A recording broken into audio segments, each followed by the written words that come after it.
Know Thyself is dedicated to the exploration of the most rewarding task an individual can ever embark on, the journey to find oneself. This is the Know Thyself podcast. All right, take two. Take two. Welcome to the Know Thyself. Welcome to the Know Thyself podcast. I'm here with Daniel. Hello. And I am Eduardo. And, we were just going off on a tangent that was meant to be recorded for sure. I think it's so funny that whenever you and I debrief, we should just start recording. Always. Because we hit it off so well. It's like when we start to go about our conversations and connecting to the last episode. In the last episode specifically, we were talking about the spiritual construct and all the things that we may be missing and the things we're not connecting to in terms of a vibration or the code that, we can plug into. We started talking about directing consciousness, and you just had such wonderful things to say about it. And I just want to keep going from there. You know what I mean? Just without even having to introduce the topic, directing consciousness and how important that is. And well, just take it away, man. Yeah, absolutely. And it is, the whole subject of alchemy, the furnace of the alchemical process that you heat up and you actually apply heat, which is such an important foundational understanding, is directed consciousness. It's applied consciousness. It's even directed imagination. And we'll get into even the understanding of how we grow with this and develop with it. But the idea of this spiritual construct and us being in this sea of electromagnetic energy.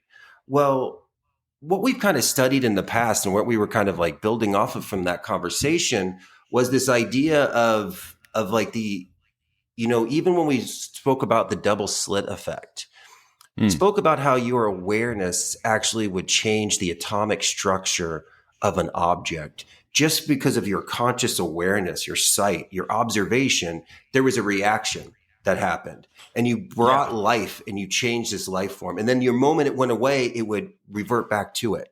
And the idea that observation is not only observing life, but it's giving life. And this is a big part of why we're operating in the spiritual construct and learning just how sensitive it is to our thoughts, our emotions, and our actions. So when we kind of approach it with this idea of directed consciousness, it really starts to gain significance in the every moment that we find ourselves in, when we realize what really is happening. And the process of being aware of what is kind of our, universal given right to dominate is your active consciousness. Now, it's only 15% of the equation. There's the subconscious is really where your connection to the infinite is. It's the what you would call almost like your more Akashic records. This is where your symbolism is, right? This is that infinite symbolic part of your consciousness that is awakened in the dream state, tapped in through imagination, creativity. The void, the beautiful void, as beautiful as the void is, it's also, terrifying. And that's how we understand it in the true alchemical balanced step. But we utilize the light to explore the darkness, which is the active consciousness and the direction of this consciousness. And it's just so fascinating how we actually bestow life into objects just by connecting with them. And we can actually send love and send this almost program of consciousness into objects. And people do this with crystals. They do this with amulets. They actually direct an energy into an object. And that object is actually a container of that. It has a memory and it actually has an atomic life to it. We perceive everything as inanimate, but if we actually had a strong enough microscope, we would see that it's all moving within those. It's just everything in the material is just moving in a slower, denser way that we're experiencing it. But it's all moving. Everything is in movement. It looks much more like, Matrix when he gets those Neo eyes and he sees everything in the green. But that's not how we perceive it. But that's truly what we're kind of experiencing in the currency of the sea that we are currently seeing. Right. No, and it's so funny because we've talked about this before in the last episode. But you were talking about a little further than that on how we direct our consciousness into even an object or even a companion like an animal, and sort of what it mimics back at you. And even just an object like the guitar you were talking about, you can have 5 people in a room and they can all play the same 4-chord progression, but each of them are going to sort of direct a part of their own, not just their will, but their essence into how they play that. And that's like how tight they hold the strings onto the fretboard and how they, strum the chord. Now the chords will both, or will all have the same progression, but they'll all emanate a whole different vibration based on the individual. And same thing with a pet. There's oftentimes when you meet a new friend and you haven't met their pet and you meet their pet, and there's this like quick little glance that you get between the animal that they own or the animal that lives with them and yourself, where you're like, are we going to get along? And you kind of have to like pick up the vibration that animal has already sort of picked up on its owner, and sort of understand like what their relationship is. Because if your relationship with that person is as authentic as you think it is, then there's like there's no second guessing how the animal's going to respond to you. Immediately you'll feel it. And I know that's the case with us. Our dog Romeo just loves Daniel. Like as soon as Daniel's truck would pull up to my house, like Romeo just goes nuts. And he doesn't do that for everybody. So I think he knows,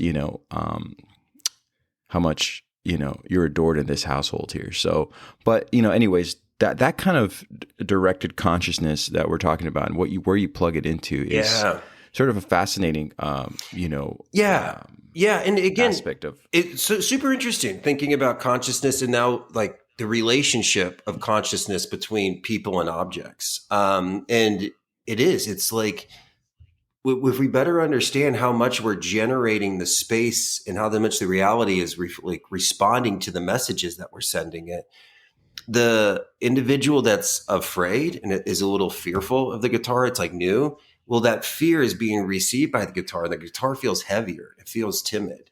It doesn't feel like we can put that grip. Where the individual, because they've over time have matured and experienced a relationship with the guitar, it's a relationship of trust. So they trust in the guitar and the guitar trusts in them back. It's an interplay. It takes 2 to tango. And this is happening at all times in this reality. And it's not only just happening in your space, but it's the collective space as well, And so when we're thinking about it, even in like the sake of an animal and how companion animals have formulated in like really their essence and relationship to us, which is so spiritually important. And if there was, there's conversations about, Hermes, Enoch, these ancient teachers that gave us alchemy, that gave us astrology.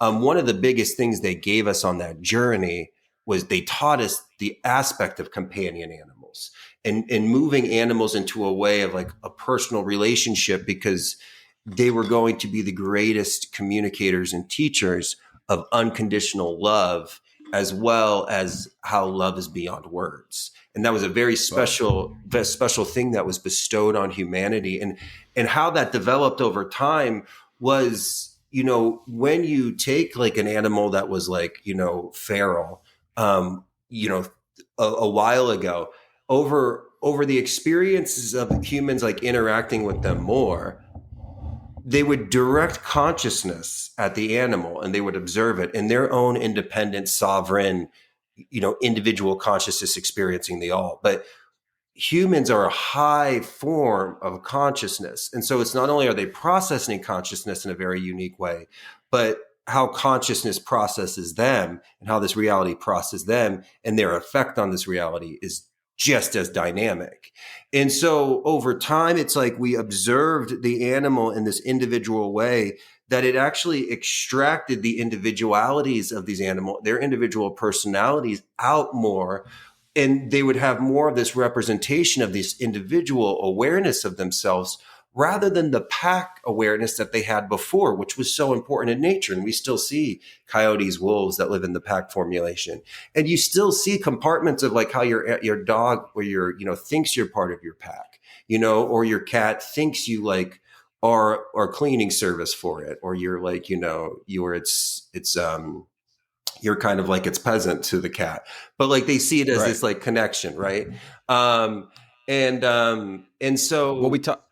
Yeah. Well, I just wanted to say, it sounds like, I know you talked about this when we were talking about the alchemical process. And I know we talked about this, a few episodes ago when we were going through the alchemical process. But when we talked about the materia prima, Yeah. the bringing it down to its essence, Yeah. as we call it, spirit, but directing consciousness to that, you know what I mean? So like it's an invisible, or the unseen force that exists within every form. But when you can like direct your consciousness directly to that and reduce it to just that, there's this powerful process, this powerful connection within that spiritual form or that invisible essence that exists. You know what I'm saying? It sounds like you're kind of talking about that as well when you talk about directing consciousness. Yeah, absolutely. And this is just something that we're doing at all times.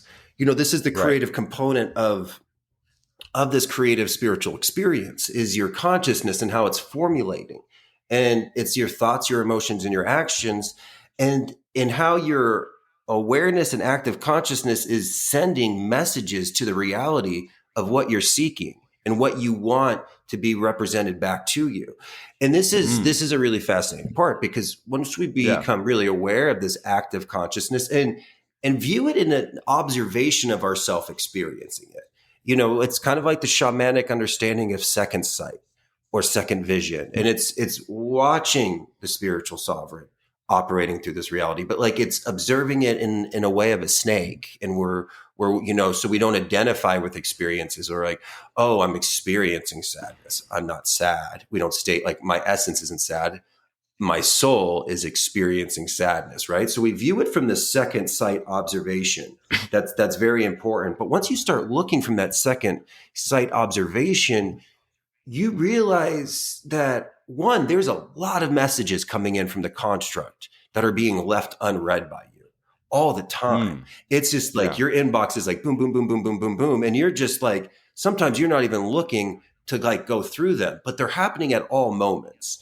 And so this is the construct trying to get your attention, and it's trying to guide you, and it's trying to show you this interplay of like how you and it are it. It is you and you are it. The game of hide and seek is won when you realize you're it chasing it. And then you're like, oh, I'm always it, and it's always what I'm seeking is it. And then you're just like, oh, game on, game victory. Right. You know what I mean? And so all of these messages are coming in. And this is a big part of the active awareness starting to be like, okay, well, what is the reality trying to tell me at this time? And this is where, when I speak with people and we work through the alchemical process or through natal charts, this is like the first tool here is like, look at the moon. What's the dance like today? How do I prepare for the dance every day? Like it's going to be a lot easier to know the correspondences and the kind of messages that are coming in when we know the astrological energy at that time.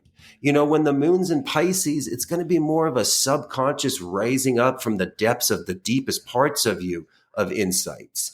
Well, when it's like maybe when the moon's in Gemini, it's like quick thinking. All of a sudden, we know how to repair that like broken item in the house now. It's like it comes to our mind, but it's more of a mind thing that happens. The Pisces comes deep from the water. And in how the universe is going to respond to you during the elements, it's going to bring water to you. It's going to bring fire to you. It's always trying to get your attention. And so there's so many messages we're not receiving, which blows our mind. And the best way to kind of understand it is like, where are the patterns? What is the fixed components of this reality that are collapsing right now? So I can better understand like the dance that I'm dancing in. But it's so important because like once we learn it, we can really start to like dress for the dance, and speak about it like, when the moon's in Scorpio, you want to dance like it's a salsa dance, but you want to wear your salsa attire, but when the moon's in Virgo, it's a square dance. So get your boots, and get your bucket hat, and you're going to be square dancing. But that's how the movement is more like that at that time. When the moon's in Capricorn, it's like the little tiny town of Footloose. No dancing, no music, no fun. Everybody get back to work. You know what I mean? It's just like, oh, okay. So this is how I can deceive the This is how I can perceive the messages deeper, is by understanding what is the hue, what is the lens, what is the element that's going to be kind of speaking to me today. Now, it's not just the moon. It's going to be all of the astrological energy of these these spinning, because these are the cores of what is generating this experience. And so as they spin and as they move, it's just like a DVD player. It has like 7 colors. It has the rainbow when you look at it, and it spins to create this image on your screen. That's what's happening with these planets. That's what we're experiencing. So there's these fixed components. And one of the things that's so good about this is that it will teach us to trust the process as well, and that things need time to develop. The ingredient of soul development is time. And it's the same thing that's keeping you confined to this reality, but it's also serving as this really deep guide to you of this reality, because it's like unfolding within you. But there's certain times that like something couldn't open up until you like made it to this stage, even in physical space and age. And so the those inner messages are really important to understand and to process and see how much it's sending to us. But what me and you were kind of talking about is what's really fascinating, what really like drops your marbles in this whole process is not so much all the messages that are coming in, because you knew this as a child. You told yourself this, you saw this. There's a deep part of you that knows that this reality has always been speaking to you, even if it's like something you're becoming more actively aware again. There's something very familiar about it. And it's something so romantic and familiar about it. The thing that's going to be familiar and not as romantic is when you start really reading your messages out to the reality. And you realize that I'm telling it exactly what I want. And I'm I'm creating my prison with my thoughts, my emotions, and my actions. And not saying all of them, but it's constantly listening to us. So it's like, yeah, we might have an amazing thought on the meditation, Matt. We might have a great thing after a fast and these beautiful thoughts. And those are so important. Like these moments of inspiration leave such an impression. It's such an active awareness, creative, conscious moment that it will change your timelines and what you collapse. But it's the day by day, the in between moments that we realize that we're sending a lot of the things that that we say we don't even want in this life, and we're attracting it, and we're actually like pulling towards it. And we're rebelling the very things that we claim we want. So it's a really fascinating thing when we think about it as this communication, the input communication, but the output is what's fascinating. The output is where you'll find even like deeper patterns in your bloodline or the memory of your clay. Like it's such this interesting thing, but how it's also compounded. And it's hard to see the whole process as it's going through, but really fascinating when you take these moments in these space and time, like we are, to think about that second sight and to think about, just how powerful your consciousness is and how we're always creating, if that makes sense.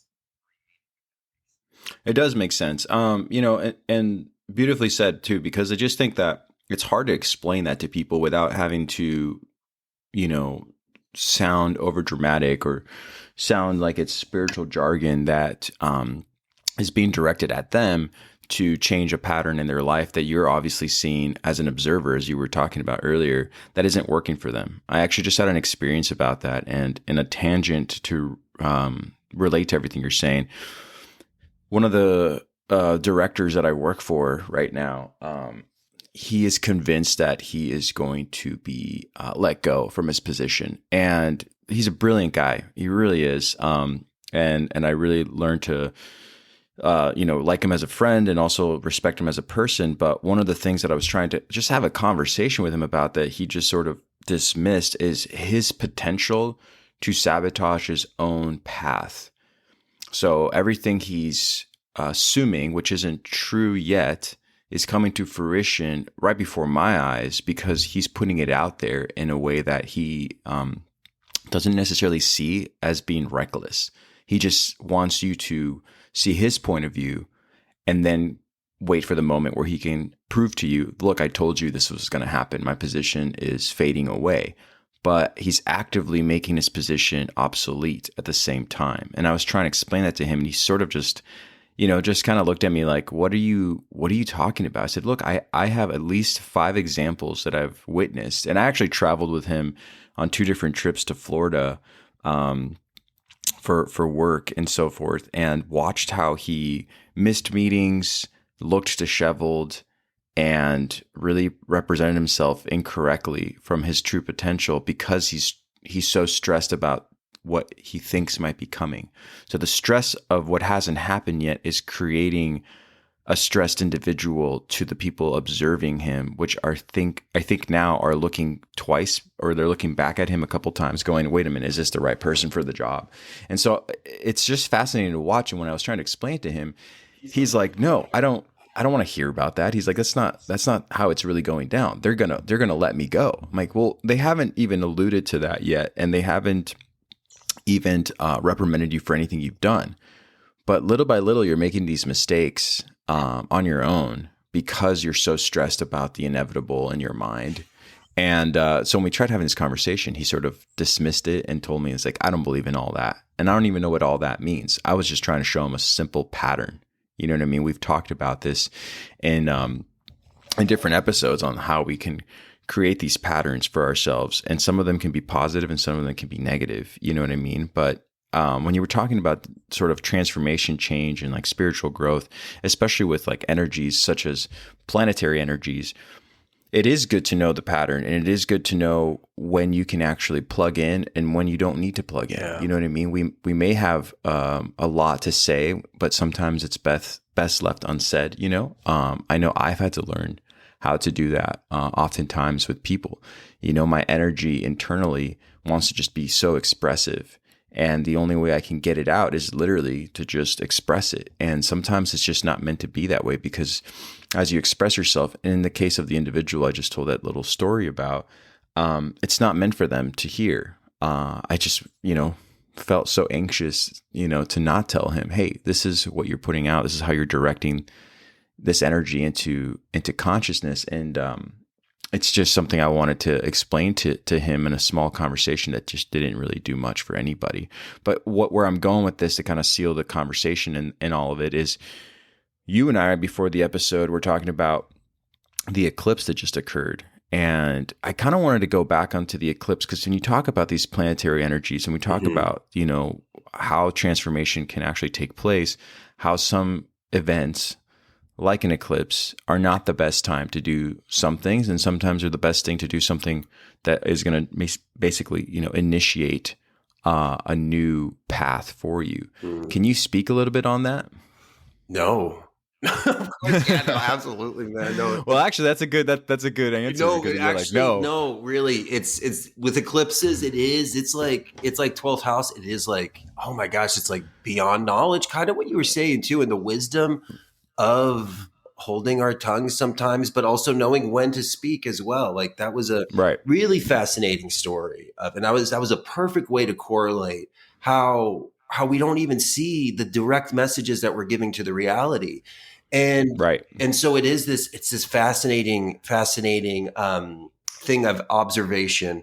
And what is our role, in that? And again, sometimes it works for us to because, on another timeline, you bring that up to that individual and they're like, oh my gosh, thank you so much. So, it is part of like the alchemist part of the journey is like, not saying it's something we're always learning, but it's just like, but it doesn't stop us from bringing that awareness.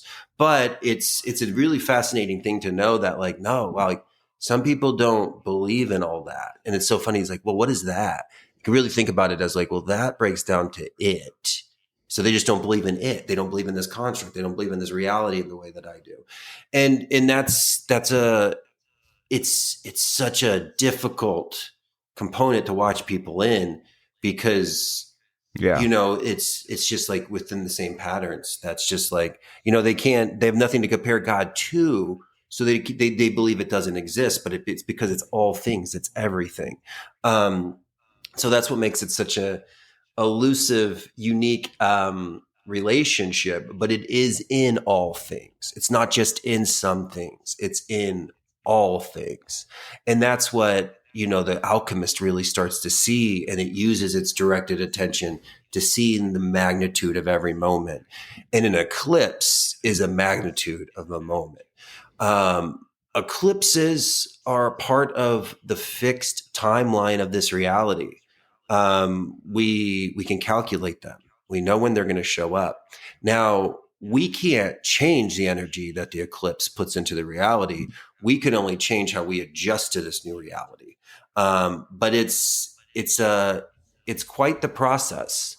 It is an initiation, and there's the aspect of the sun getting covered is a very old story, and it goes deeper than what we even know. There's eclipses that happen in different kinds of ways with different ways, but it's on longer patterns that we've lost to like active history. There's individuals that are truly really doing a great job bringing this information to the light and stuff like this. But it's a fascinating experience, when day becomes night.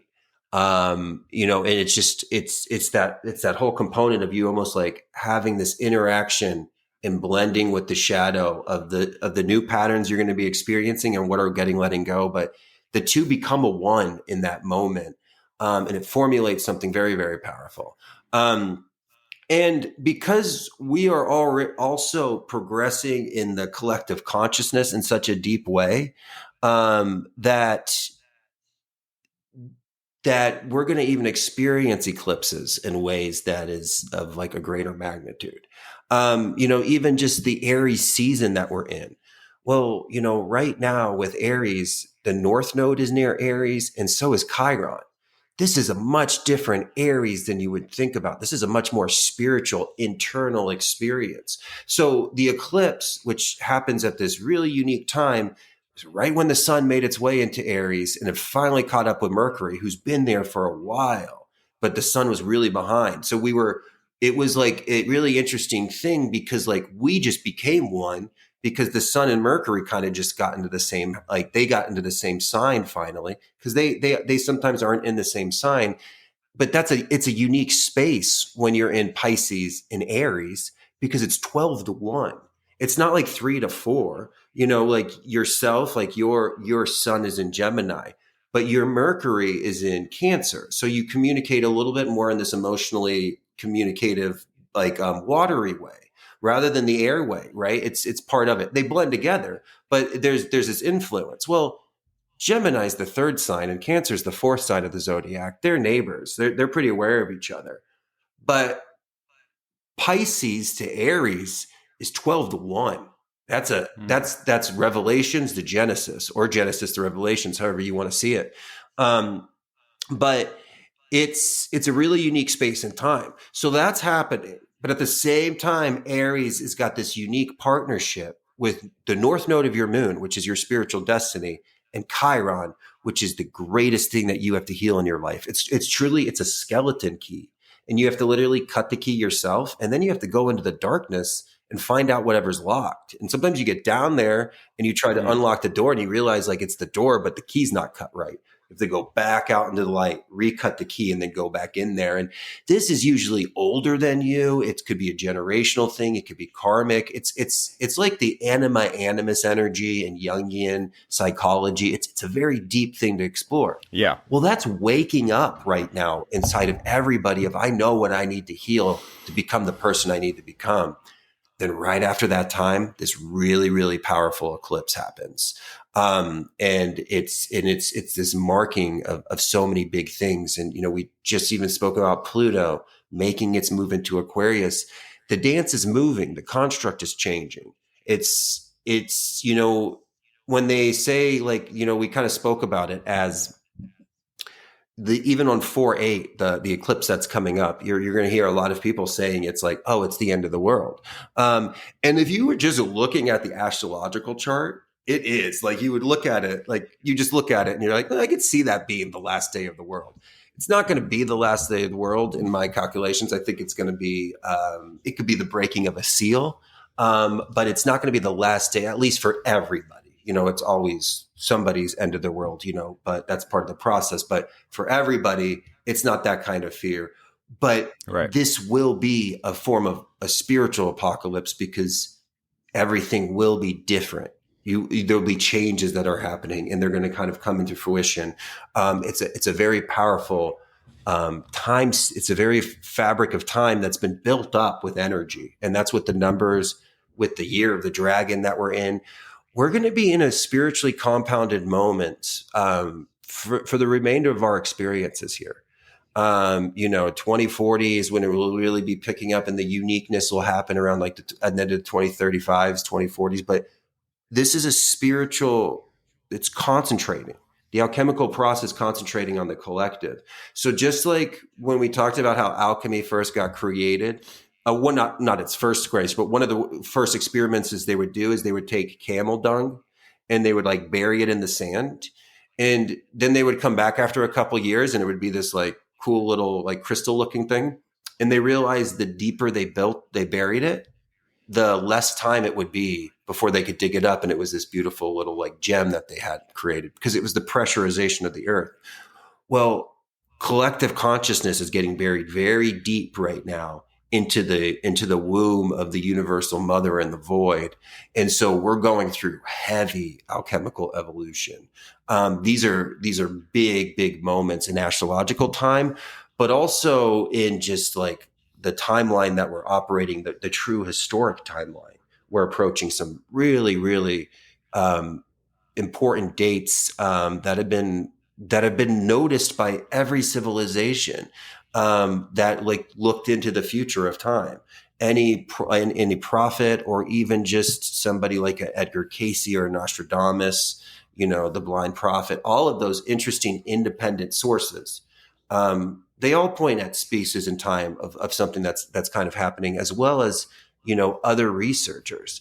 And so it's important to understand eclipses. It's important to understand that this fixed idea of that the reality is going to change, but it's your capacity and the reality is going to change too. That's what's waking up right now, is how you independently dance and how the universe wants to dance with you and how it wants you to actually lead the dance, which is the ultimate, goal of the white magician. Even like our spiritual practices, people kind of speak about like, my family for years had this connection with Christianity, and that's what they were raised. And that's how they found their universe. But I feel like I have to do it a little bit deeper, or a little like, it's like we're kind of feeling like the spiritual journey is really demanding a lot more attention right now. And it's because the well has never been this deep that you have to kind of climb into it. Like the well is so deep with all this information and just the unfoldment of time. We're at the end of a pattern. We're at the end of a very long cycle. And so it's matured and it's compounded over time for us to have this unique expression, to be able to go deep down any rabbit hole right now. Which is, right. I think is really, really unique. So eclipses, I guess I had nothing really about eclipses, but I mean, obviously we're going to talk more about it. But I'm going to pass the talking stick over to you. No, I like what you said. I mean, I know the question we can get a little more specific about eclipses, and I'm sorry to just like throw that in there. And I'm not sorry, because I did like what you had to say about it, and in terms of your analogy to the well, or just burying something deep enough that when you come back, that pressure that was sort of mounted on top of the object allowed for it to crystallize or become something more than just the object that was that it was before it was buried. I think that this conversation, and I've talked about this, I think, on this before, but podcasting in itself is an interesting non-spiritual attachment to, say, a kind of religion or a kind of organization. Podcasting in itself is becoming this. It's not just an open-ended conversation with people in an audience, but everybody who listens and opts into any podcast, you can find these direct connections to everyone's conversation, talking about what serves them and what no longer serves them. Like a lot of conversations could be, a lot of these podcasts, I should say, aren't really saying, hey, this is a podcast on Buddhism, even though that does exist, or this is a podcast on Christianity. It's more like this is just a conversation between me and this person. Might be like someone that we know for something they might have done in the past, say an athlete. And this is my guest, who is someone that maybe they're friends with, or someone that has had some sort of influence on them from a book they wrote. But at the core of it, they're talking about that deep well. When people go, oh, I listened to this great podcast, they're not like, it was exactly about basketball and how this guy who makes shoes for basketball players was saying, the shoes I make made you have a better game in the end. And those specific podcasts may exist or do exist, but it's the conversation between the two individuals that ends up becoming this sort of connection before your ears when you're listening about that deep well. The foundation might be the topics I just used as an example, but in the end, it gives you comfort. At least I can only speak for myself. It gives me comfort knowing that they're having these conversations, because it makes me realize we are all online in terms of connecting and picking up what no longer serves us. Like, for instance, another thread on that is sobriety. Sobriety has its taboo, right? There's people who think, oh, I fell to my knees and had to find a new way to connect to myself and to let go of substance that no longer serves me a purpose, because of tragedy that was being presented to me at all times, or tragic moments. But there's more conversations now I've heard of sobriety, or people just saying like, look, that one thing was just sort of weighing me down from a potential that I was ready to take on. So there is no tragic story that, there was like an accident that happened, or a failure to show up for like, a person because you were so inebriated. Some of these conversations aren't so, intense. They're just like, hey, you know what? It just didn't really serve me a purpose. And I realize now how much more potential I truly had. And I'm just riding that wave right now. So I'm on a different high. And the high was presented to me after I sort of let go of what was bogging me down. And you'll hear the person who's maybe listening to this conversation go, oh, that's exactly how I felt. Like, I don't have a taboo, or I don't have a story that tells you why I left, alcohol or any other drug for that matter. It just sort of happened to me. And I feel like this is amazing gold right now that's occurring all around us. So again, it doesn't have to be in terms, you can keep, having your wine and you're connecting to spirit, but there's more people out there, I think, right now who, if they're not wanting to connect to something more spiritual for themselves, they're finding other means that allows them to feel like their essence is being elevated, and they're opting into that. They're not being guided to that. They're not being told you have to do this. They're just doing it on their own. And so when you talk about the end of the world, or what might happen in this in this next month, or the month after, or the next year, no, I just agree. Like, there's a lot of patterns that are being presented, but there's also like old patterns that are being let go voluntarily. And I think that's to me my favorite thing about humanity. Like I said, the podcasting rant that I'm going on about is that one day, maybe 1,000 years from now, maybe 100 years from now, people will go back and go, man, there was this whole boom in the mid 2000s that people just all had something to say, and all of them, were having these conversations. And it's normally only two people. Sometimes it was four. But at the essence of it all, they were just talking about transformation. They were talking about elevation. They were talking about what could serve not only them, or what did serve them to get to this point, but also how they can serve others. And there's no conversation necessarily pinpointed to, like I said, an organization like a religion or a spiritual, path that is only the way that works to get to this point. It was just a conversation between coffee and friends that led to an understanding of how we can unfold. And I feel like that could be the end of an era and the beginning of a new one right now. So that's kind of what I like about, this atomic structure that you were talking about, or directing consciousness. I feel like more people can understand this conversation. The fact that people even talk about alchemy now, like you hear people like Rick Rubin talk about making music, but he never really talks about his sound engineering. People are like, oh, he's so fascinating because, and it's what he's just putting down in his conversations is like something that he can't really explain, but he's surrendered to.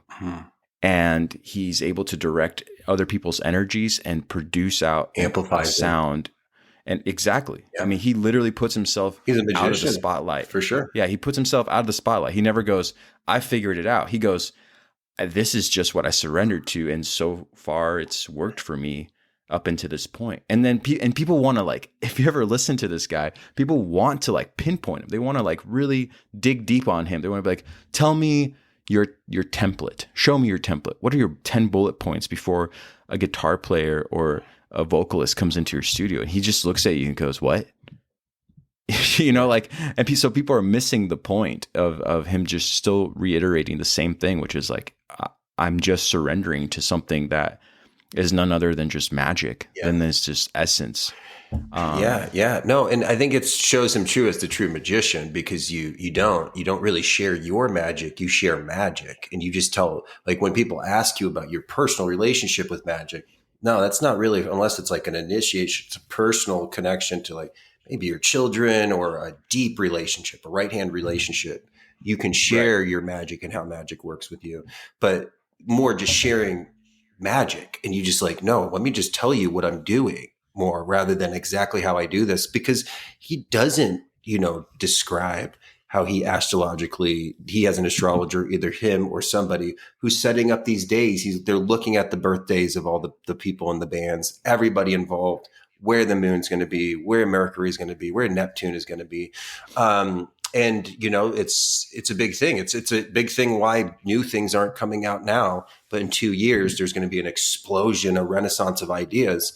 It's because Neptune is in Pisces right now. It's in a gestation stage. It's like moving to be born in Aries in a couple of years.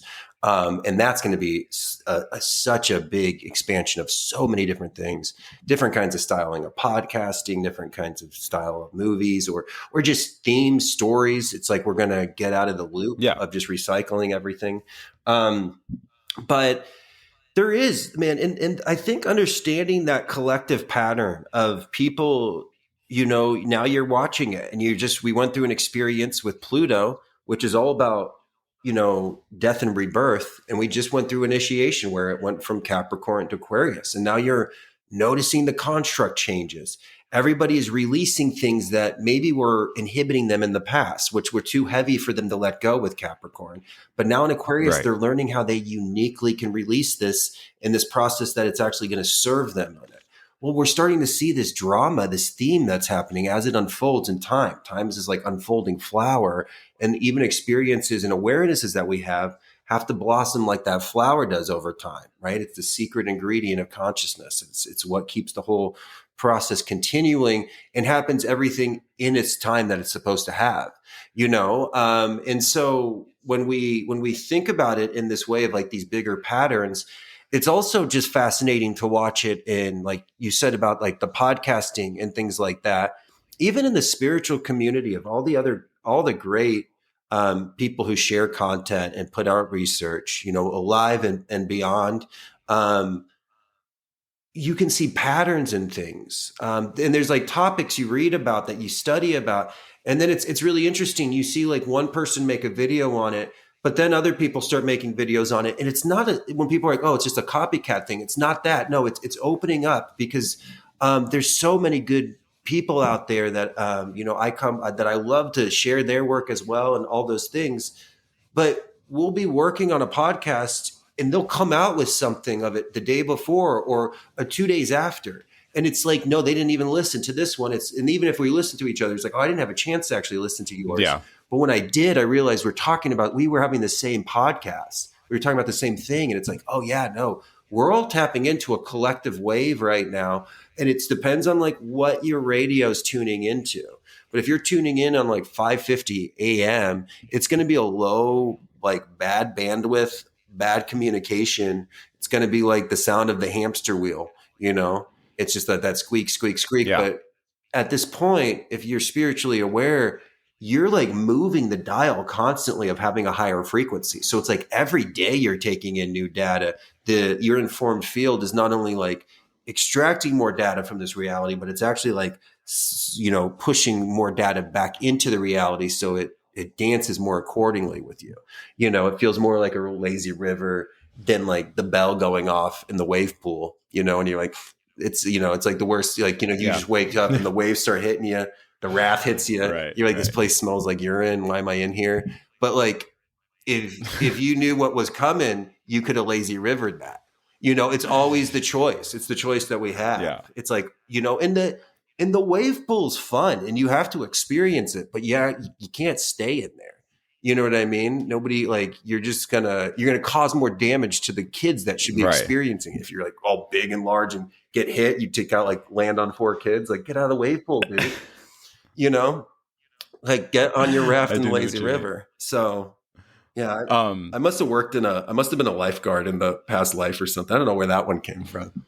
but you did do a lot of stuff in the pool with a lot of lessons, did you not? I did teach swim lessons. That's so funny. Isn't it funny how you like time is it's just such a fascinating thing. Because again, I'll remember things, um, about time that is so much longer ago. Like recently, right? I was walking by a cigar box and I looked at it and I was just like, that was the cigar box that was on Eduardo's dad's desk when they lived in Cave Creek. I remember it Oh perfectly. yeah. It was like the exact design and like, it just was like, whoa, it was like such a real moment, right? But again, it was like activated by that kind of thing. And like just talking about the pool, it was just so funny. I'm like, oh, and then I was just like, oh, wait, I did. But I never got to work out like a wave pool. That would be, I don't think I would like Yeah, that that's actually. I don't think you would have No, liked I that either. wouldn't like That's so that at funny you all. remember that. Well, no, that's funny with the idea of memories like that you talk about. You know, that's actually one of my favorite things about spending this much time um, getting to know you since we were so young, because you always have a memory out there that I not necessarily am not connected to, but it did happen to me. And because it was happening to me, it was just part of the or the background. You know what I mean? But for someone like yourself, it might be in your foreground. You're like, I have an active memory of that one object, where for me, it was just normal. But it's funny how you bring cigars up. My neighbor smokes cigars, and anytime he puffs a cigar and I'm outside with my son, my instinct is to take him inside just because of the smoke.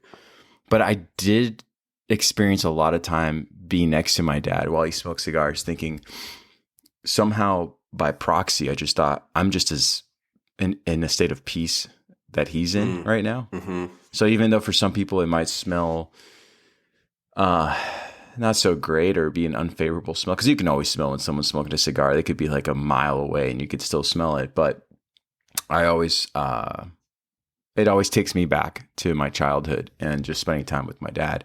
So it's funny you talk about the cigar box and the memories like that. Just something I wanted to kind of add in there.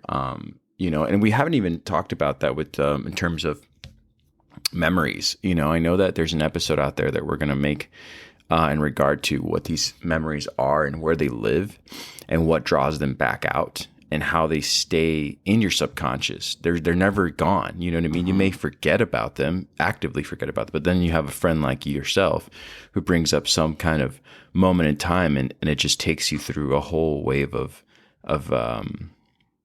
old memories into the present moment that you're sitting in front of with that person, you know?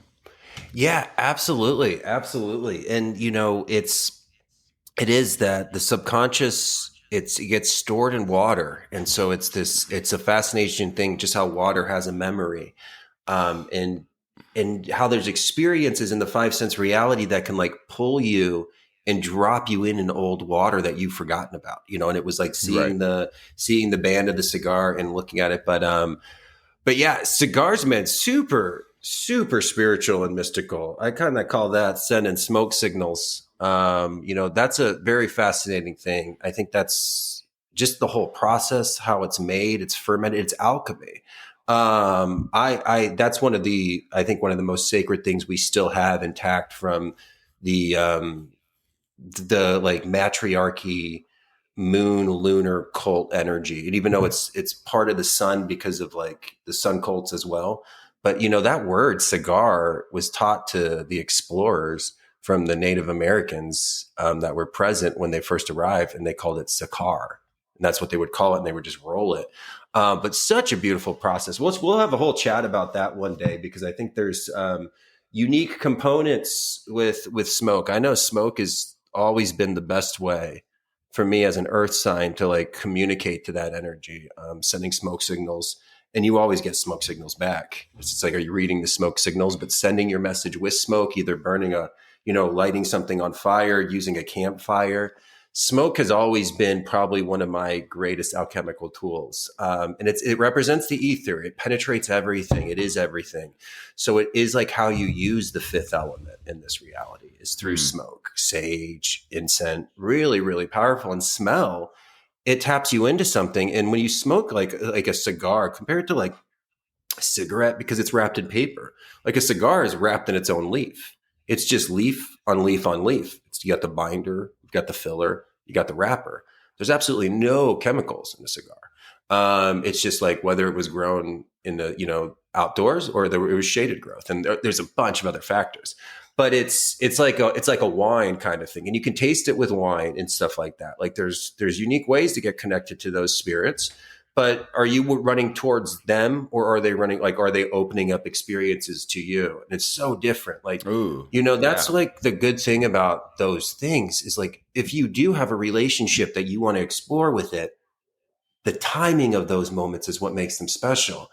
You can't smoke, like if you smoke a beautiful cigar and you didn't do anything that day and you've been lazy, it's not the same as if you did everything you needed to do. Same thing with the wine. And it doesn't have to be an alcoholic thing. It could be tea, but giving yourself components of like, I can enjoy this because I took care of business is a very important thing. And it gives you space and time. It gives you time to nurture yourself in a creative, childlike way. Finding out what's fun for you as an adult is so important because the inner child doesn't come out by dialogue. It comes out by the experience of what it used to know, which was fun. And so as adults, we might do need to like handle those kind of things and experience those things or not. You can do it from anything, but even like smoking blue lotus flower is a fascinating thing to do for dreaming. I know like mugwort and stuff. I've had like herbal smoking blends and stuff like that, but, no, yeah, spiritual tobacco, man, I think is one of the biggest parts of the journey. I know cannabis always be cruising somewhere in that journey, more and less, over time and stuff like that. But yeah, playing with tobacco has been a very interesting way to kind of almost like tap into an older memory within us. I think it feels that it's like easier to kind of like explore like shamanic ideas, even voodoo. Like when I'm reading about voodoo, if I like smoking a cigar while I'm doing it, because it's part of the process, it's just like you it connects better with that energy. You know what I mean? But if I'm like reading Carl Jung, he didn't smoke cigars, he smoked a pipe. So it's like, okay, maybe I got to get a little corncob pipe when I'm reading Carl Jung. You know what I mean? Yeah. Tap in on his vibration kind of thing. I don't know if there's anything to that, but it's also fun, and maybe it's just that tourist, but it's fun to prepare for the dance, like dress for the dance that you want to have. If you're sitting in your room and you're trying to meditate and you're like, why is this not happening? And you look down and you are wearing the same clothes that you wear to the gym. Your consciousness has made the relationship with like the swoosh or the logo, the pants, even the socks, that this is my active wear.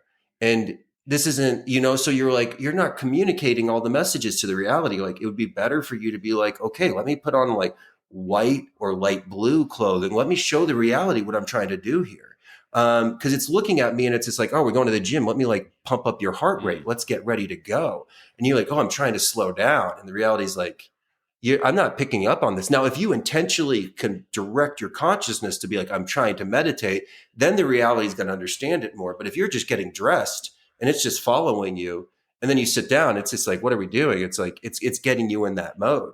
It's why you can like, sometimes like people are like, they would always talk about like, oh, when I have to wear like my work shirt, I just feel anxiety all of a sudden. It's like, yeah, well, it's like, it's tied to this experience because it's like the uniform that's uniforming you into this image that's not you. It's a new form, uniform. It's this one image that's not your individuality, because it's been uniformed into like what the company wants the image to be, and you're gonna have different uniforms. You're gonna wear uniforms in this reality, but like direct those into the way of the unfoldment of yourself rather than like the unfoldment of like, I don't know, some corporation's idea of something, and again, if you have to do it to get your food, water, and shelter, you have to wear a uniform. You have to wear a uniform. Like it's not going to be easy being a spiritual sovereign in the apocalypse. You know what I mean? But you're going to make it work. And you're going to be just damn fine with everything that happens. And that's another thing that's so important with these eclipses. And like this 4-8, like everybody, you'll hear people being like, this is going to be your heel. Like the fear porn will sell on this. Of at the end of the world. And I'm not saying that the end of the world couldn't be a possibility. I'm not saying that that's never going to come, but it's not going to be the end of the world as we know it at this moment. I think it's going to be just like what we would call is like breaking of more seals. And that's a longer process that's opening. But when the seals are broken, the ritual and the experience that happens in the world just needs to get everybody's attention. Everybody has to be aware of a seal breaking. And that's what gives it a seal. Everybody was aware of this moment. So when a seal breaks, it's just the event that breaks the seal. But what's contained in that seal is a deeper part of your code. The 7 seals are for the spiritually awakened to know how to operate through these times of changes that are coming. The ritual, the big organization thing that happens in the construct that's developed is that just breaks the seal open. Everybody has a deeper message that uncovers when this is. So this eclipse is very much going to be the breaking of, or starting the break of the second seal, or whatever seal you feel like we're on, or if you even tap into that.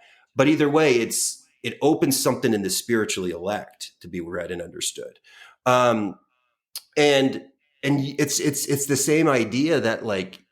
Nobody has anything to fear if you're aware at this time. If you're seeing the reality through a cosmic classroom, you're going to be exactly where you need to be when the end of the world finally does happen. You'll be exactly where you need to be, doing exactly what you need to do. And you'll have that universal connection and support.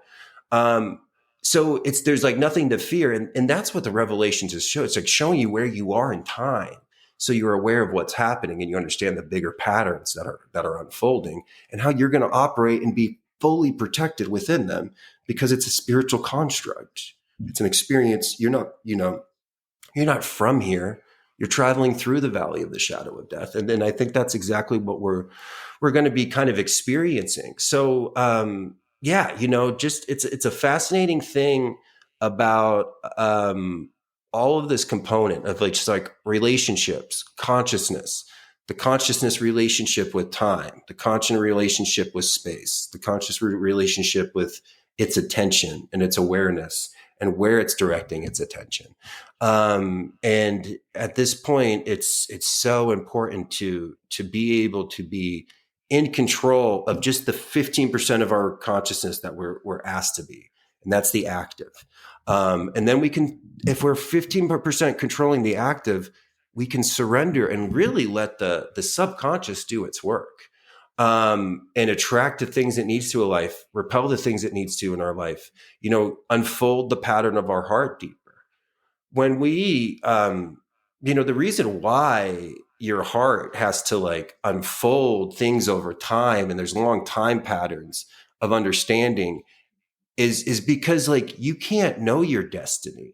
It has to unfold and blossom, because if you knew your destiny, you would get in your own way, or you would speak about it. And the reality, the construct, the cause, the carnal carnival, the matrix, the hive mind, the lower ego, which is its representation inside of you, would know. And it would start to pull things into reality to actually try to make that more difficult.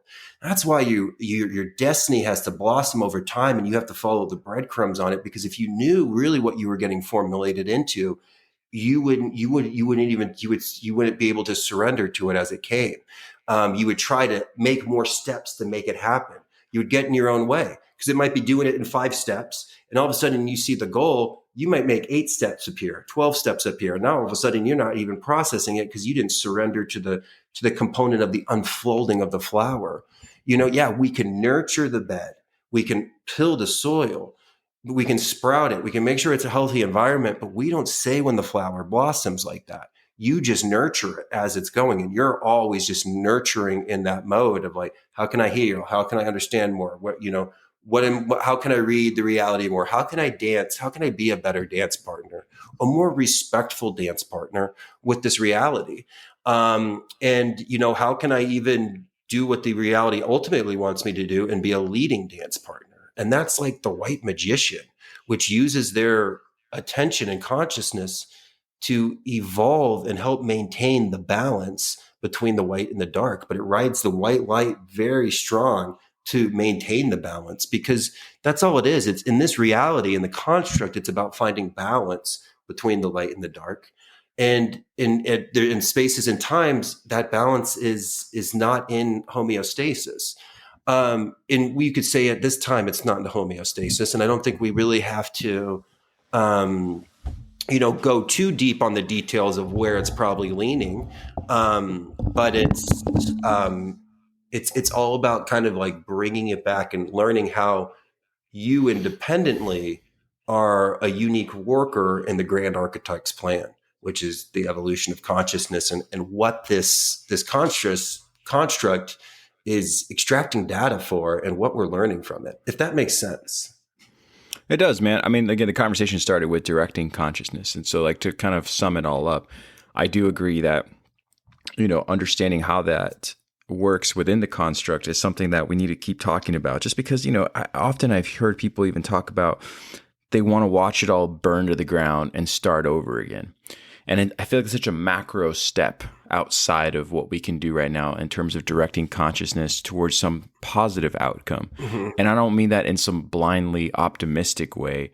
There are a lot of patterns that need to be rearranged. There's a lot of things that no longer serve us anymore as a society. But I don't think it all needs to just burn to the ground and start all the way up again. I think for some people, that's their way of doing things. It's like hit the reset button. And I think that's what works for them. But there's a way to do that without having to cause ultimate destruction and harm within yourself. You can find a way to say, you know what, this no longer serves me anymore. I'm going to direct my consciousness towards something that does serve me, and I'm going to see what blossoms from there. You know what I mean? It could be one thing, just one thing you change about your day, one thing you change about how you maybe connect with people, one thing you might do differently that is outside of your own norm. And finding a way to direct that in a positive way is the discipline. Mm-hmm. That's where the magic, in my opinion, lies. You know what I mean? Someone cuts you off while you're driving.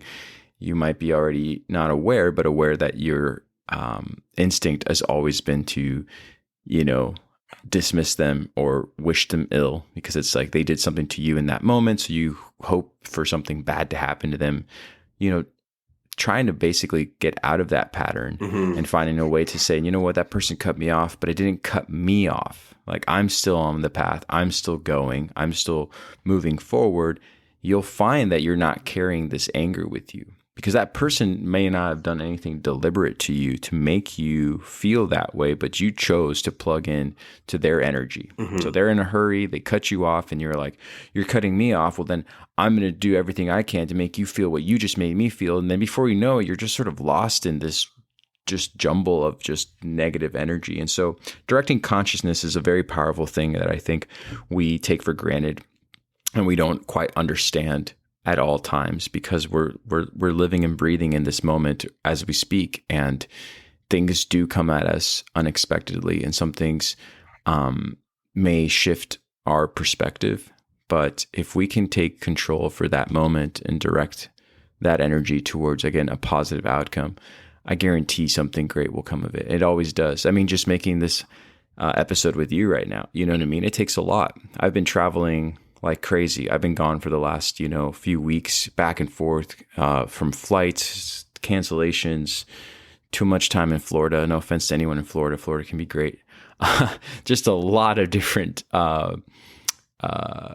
issues that I've had to face, but all in all, directing it towards a positive outcome by spending time with my family when I have the time to spend with my family, and by spending time with you and the listeners, I think is ultimately a discipline in itself, but also with a positive outcome at all times. You know what I mean? So I appreciate this time that you always make, and the time that the listeners spend with us, listening to our rants. I love it, man. No, that was beautiful. And I completely resonate with everything that you say. Especially when sometimes you've just been in Florida too long, and it could be a little bit, it could be a lot of bit. I love Florida as well. It's a lot. But man, like, I mean, we did a podcast in my truck once because I was in a hurricane in Florida. Like, you know what I mean? Like, Florida's a fascinating little energy space. All spaces have energy. The circuit, understanding like that vibe is, again, it's part of this alchemical view of understanding that places have their vibe, they have their rhythm, and certain kind of things can explore with that. And so, big changes for everybody. And when the ego does not want spiritual destruction to happen on the inside because it knows it's going to be out of its rightful place, it calls for destruction in the external. That's always, anytime we have people trying to burn it down in the external, it's because it's a projection, because they're really actually trying to get the awareness that something needs to die inside of me, not something in the external. You know, and it's not so much even for the saving, and, you know, resets probably wouldn't be beneficial anyways, because that might be what's biggest process in consciousness, is maybe that there is resets and things like that, you know? So it's like, that could actually be we could almost like double dip on that maybe, because that might be a naturally occurring thing that happens over time in these like time patterns. And so we'll talk about that when we talk about the Teletubbies, dude. We'll go real deep in Lemurian reset understanding. You blow your mind, dude. Was it an episode that I was like, remember I told you I was watching Teletubbies? I don't know if I mentioned that last time, but you did. Blew my mind. Still is on the podcast. Still is. So it'll be good. Yeah, so many good conversations coming up. Heard too. Somebody told me too that the I haven't seen it, but the Avatar series that's out on one of those things is really good with like esoteric things. Avatar, not the blue dudes, the ninja dudes, but the last Airbender. The last Airbender. Yeah. Yeah. But Avatar, fascinating thing, you know, unique thing to look into. But other than that, my friend, love you lots. I love you too, man. And to all the listeners, thank you so much for all your support and so much. Thanks. all the kind words and all the reaching out you guys do. You know, a lot of people want to do an episode with us. A lot of people want to know, how can I get on the episode? And so many different things that you guys mentioned to us, and whether it's on the website or whether it's through social media, we appreciate you guys always reaching out, and we're always doing our best to reach out back to you. So thank you for your support. KnowThyselfPodcast.org. If you want to find any great stuff, if you want to see you know, what we've been working on or what we've not been working on, it doesn't matter. You can go to the website. You can support our cause here on the site, and remember that we'll never solicit nor go after you asking for money ever. So that's not us. That is not if us. That ever happens to you, there are a lot of mock Know Thyself podcast accounts that are now, you know, out there. So just be aware, you know, use your better conscious or your better judgment rather. And what were you going to say? Yeah. Oh no, we just don't talk in emojis. They always use emojis, and it's just like, I wouldn't know where to even find any of those.